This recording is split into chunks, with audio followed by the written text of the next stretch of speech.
زما محترم و معزز و قدرمند و ورونو مسلمانانو، د الله جل شانه ارشاد گرامی ده او الله تبارک و تعالی د ارشاد ته کومه نظر وکړو د الله جل شانه د ارشاد د توحید عقیده خلکو ته خودلې ده د الله جل شانه د یووالي او الله تبارک و تعالی طرف ته د انابت او الله جل شانه یو غنلو دغه قانون کلی الله تبارک و تعالی په قرآن کې فرمایلی دی، لکه څنګه چې الله جل شانه فرمای وقضى ربک الا تعبدوا الا اياه، او فیصله کړی د رب ستا چې تاسو عبادت مکوئ مگر د الله وکئ. ای الله تعبدوا الله توحدوا، چې تاسو د توحید عقیده مساتئ الا اياه، صرف دی الله ته وساتئ. خو بیا د دې توحید عقیدې سره پیوسته او متصل یو بل خبره ذکر کړې ده چې وبالوالدین احسان، او مور او پلار سره وایي نیکی کوي.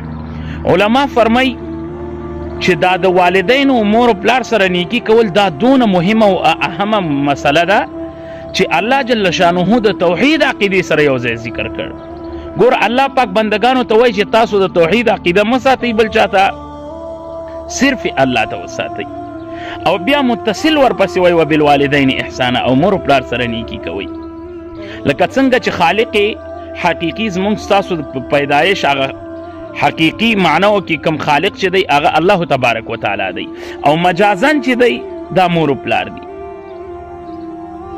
همدارنګه حدیث مبارک کې راځي چې نبی پاک علیه الصلاۃ والسلام فرمایي چې رضا الرب فی رضا الوالد و سخط الرب فی سخط الوالد، د رضامندیا د رب چې دی دا په رضامندیا د والد کې دی، یعنی د مور او پلار کې دی، او ناراضتیا د رب چې دی په ناراضتیا د مور او پلار کې دی. نو عزیزانو، که الله راضي کول غواړئ، که رسول راضي کول غواړئ، د خپل والدینو قدر وکړئ. دا یوه سرمایه ده، دا یوه داسې سرمایه ده چې دا موقتا د لږ وخت د خاطره بیا ځي بالکل دا نه پاتې کیږي. اسلافو کې وایي د کوم عالم هغه والدینو کې یو وفات شوی، وایي سخفو په ګیره ګرد ناستو په بد حال باندې، چا ورته ویلي چې دونه غم خو په کار نه دی. وایي نه زه غم په دې نه کوم، زما هغه جنت لاړ مانه. والله والدین جنت دي. والدین ډیره سختی تیری د سړي د ماشوم د زندگی د خاطره، د بچی د زندگی د خاطره. یقین په الله وکړي چې مور ځان څونه خوارکۍ، د شپې خوب نه لري چې دا زما بچی څنګه دی مریض دی، پلار خوب نه لري وایي چې زما بچی مریض دی. نن د پلار او د مور زړه ډیر په بچی درد کوي، نن همغه بچی راوچتیږي او دا خبره کوي چې زما والدین خو نه پوهیږي. که ښه طرف ته سوق کوي راکاږي، دا والدین ښه طرف ته راکاږي، نو دا بیا وایي چې زما دغه والدین ډیر ساده دي او نه پوهیږي په دې مسله باندې، بلکې د ملګري تبع ساتي، د والدینو تبع نه ساتي. یو ځل یو صحابي نبی علیه الصلاۃ والسلام مبارک نه پوښتنه وکړه، وایي چې یا رسول الله ما حق الوالدین، هغه حق د والدینو په ولد او بچی باندې څه شی دی؟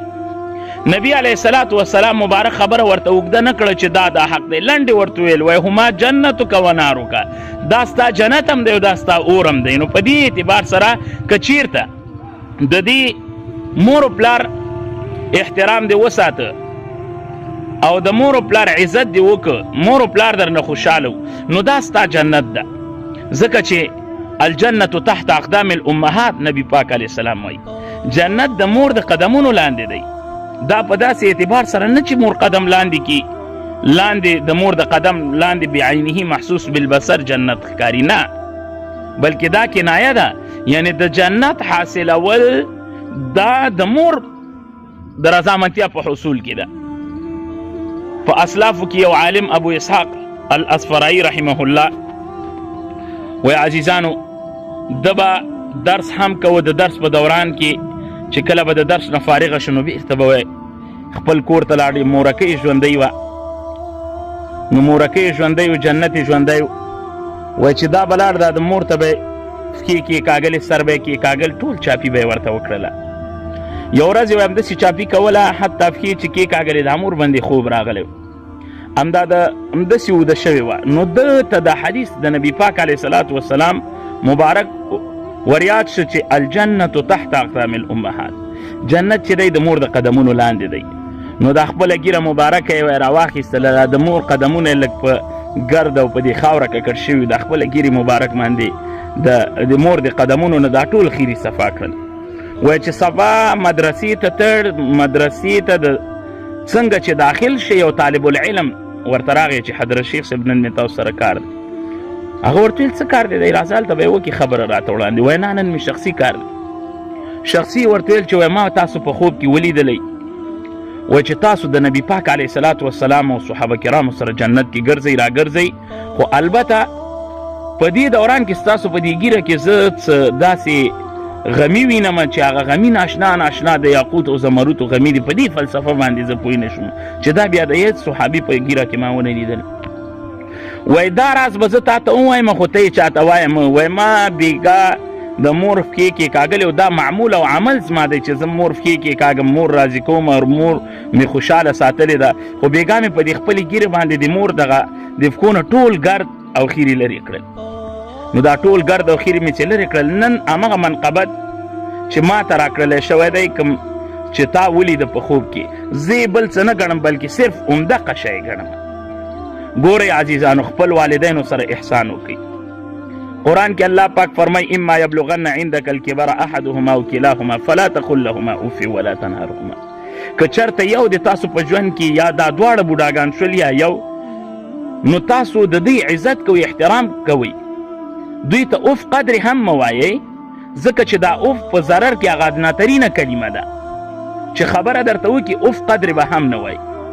وقل لهما قولا کریما، او دې دواړو ته نرمې نرمې خبرې کوه، ډېرې نرمې نرمې خبرې کوه، داسې نه چې هغه درته پوښتنه وکړي او ته په سختۍ سره جواب ورکړي. نه، د سختۍ جواب دا د تباهۍ جواب دی. نبی پاک علیه صلات وسلام مبارک فرمایي چې برو آباءکم تبرکم ابناؤکم، وی برو آباءکم خپلو پلارانو سره ښه کوئ، یعنی والدینو سره ښه کوئ، تبرکم ابناؤکم تاسو سره به دا خپل بچیان ښه کوي. لکه پښتو کې یو متل دی وایي کما تدینو تدانو، څنګه چې کوې همسې به در سره کېږي. چې ګورئ عزیزانو په پټي کې دې وکرل غنم، تاسو به د دې تمه نه ساتئ چې وروره برادره اوس به ماته د غنمو په ځای جوار راجګېږي.